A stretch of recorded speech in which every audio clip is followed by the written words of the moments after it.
Dipersembahkan oleh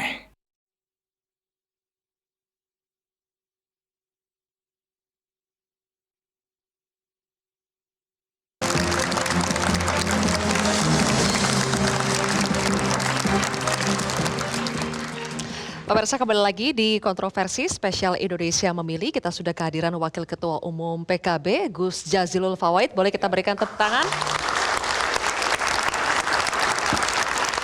Mas Hanta, sebentar ya, saya ke Gus Jazilul dulu. Pengen tahu keadaan kabar Gus Imin bagaimana setelah melihat hasil quick count.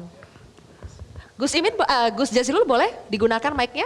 Ya, Gus Imin dan PKB baik-baik saja. Yang jelas memang ada gangguan dari quick count, tapi bukan berarti itu kekalahan.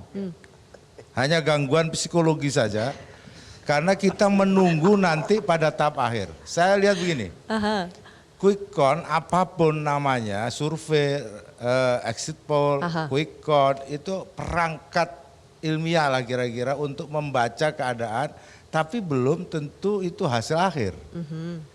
Nah, oleh sebab itu kami sedang menunggu. Memang kalau kita lihat peta, katakanlah koalisi 03 itu kan semestinya linear dengan suara koalisinya, kira-kira 25%. Tapi turunlah dia turun 6% lah kira-kira. Bahkan 10% ke angka 16 katakanlah begitu. Nah, kami pun juga mengalami itu.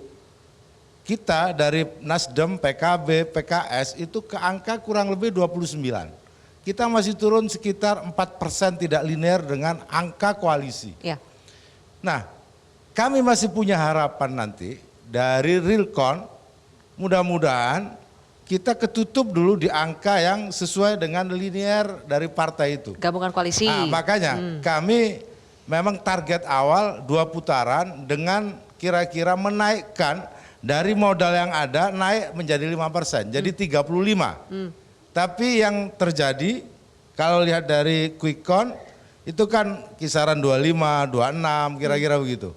Nah, begitu juga yang terjadi di 03. Yang mengherankan itu yang di 02. Kenapa? Kalau dari akumulasi partai itu kan kurang lebih sekitar 45. Nah, sekarang naiklah dari 10% itu. Nah, saya melihat memang ada ada kerapuan kira-kira begitu di posisi 03. Jadi 02 naik karena kerapuhan 03, salahnya Dan 03. termasuk kita juga. Oh. Dari sisi konsolidasi partai kurang lebihnya begitu. Karena apa? Kalau kita lihat ukuran perolehan dari koalisi partai itu memang di bawah. Oke. Dari kalau kita lihat dari quick count, termasuk juga yang di 03. Nah, sementara ini naik 10%. Oke. Nah, pertanyaan saya sebenarnya, kenaikan 10% yang dialami oleh 02 ini sesuatu yang normal atau tidak itu dulu. Untuk tidak mengatakan curang atau tidak. Oke, normal atau tidak? Ya, normal atau tidak. Oke, sampai situ dulu ya Gus. Ya, kita boleh. minta Mas Hanta jawab dulu ya. Ya, silakan. Oke, Mas Hanta coba dijawab dulu deh, udah penasaran banget kayaknya. Ya, pertama nanti saya akan ke sana. Pertama soal tadi ya, faktor Jokowi sejauh apa di dalam perolehan elektoral atau quick count hari ini. Per hari ini kita gunakan dasarnya adalah quick count. Nah, di data kami Poltering Indonesia saya melihat yang bisa lebih konklusif karena proporsi TPS-nya cukup besar. Kami 3.000 TPS ya.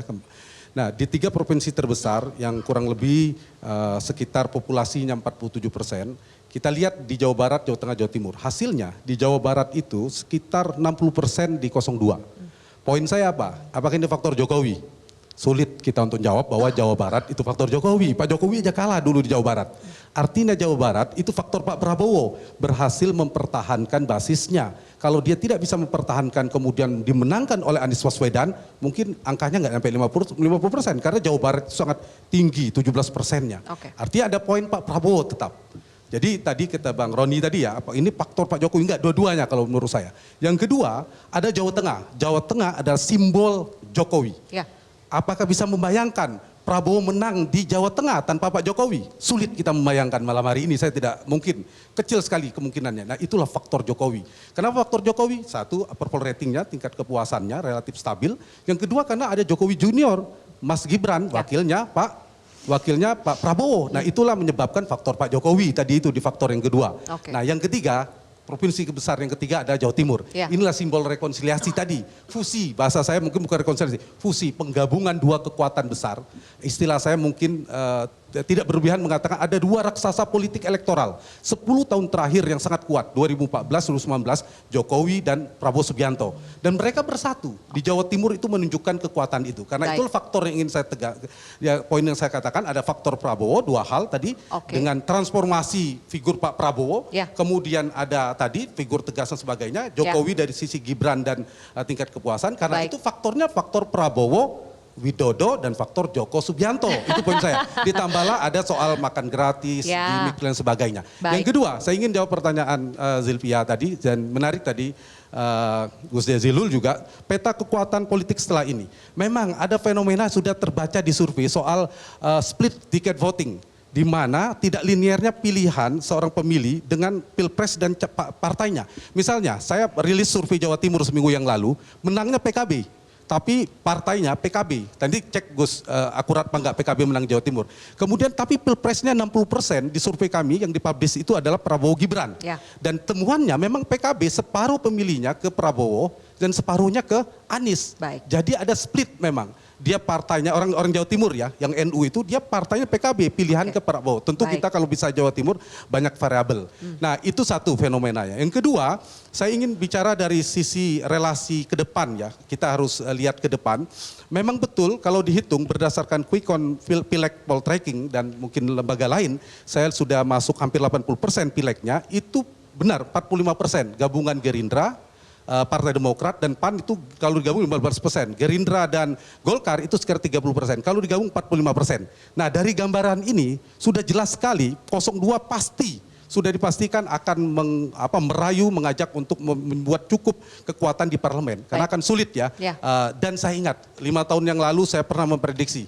Masih ada di media. Hari ini banyak yang mencemooh. Termasuk saya bilang yang akan gabung di pemerintahan satu Gerindra. Yang kedua Partai Amanat Nasional. Bayangkan pada saat itu di Gerindra. Hari ini saya ingin prediksi lagi nih. Siapa? Nah saya ingin prediksi lagi. Siapa, Mas Hanta? Kemungkinannya dua partai yang paling strategis dan seksi akan diajak. Yang sedang dalam pemerintahan. Partainya Pak Jazilul, PKB. Dan kedua partainya Pak Roni tadi. Partai Nasdem. Dua PKB ini dan paling Nasdem. seksi akan Yang diajak. diprediksi akan Nanti kita masuk. lihat kuat apa enggak menahan godaan ini. Dua partai ini. Kalau kalau PD Perjuangan tergantung Ibu Mega. Oke, Nah baik. yang satu lagi PKS. Kalau berdasarkan Pak Jokowi sulit. Tapi betul PKS beda. Pak Prabowo dan Pak Prabowo pernah bilang PKS itu bukan koalisi, sekutunya. Jadi ada peluang juga Ustadz Mardhani akan gabung. Jadi Kalau poinnya. gitu yang oposisi siapa? Iya, makanya jangan sampai seperti Pak SB ujung-ujungnya hanya Baik. PD Perjuangan di luar. Padahal PDIP juga Iya. ada kemungkinan. Saya pada Oke, posisi untuk baik. kepentingan rakyat dan demokrasi sama mulianya Ya, berada di dalam sama pemerintahan mulianya. maupun di Oke, luar kita berikan pemerintahan. tepuk tangan dulu. Dan sama-sama dapat berkah politik itunya. Jadi Silakan. harus kuat, parlemen harus Nanti kuat, dijawab. pemerintah harus kuat. Jelajahi cara baru mendapatkan informasi. Download Metro TV Extend sekarang.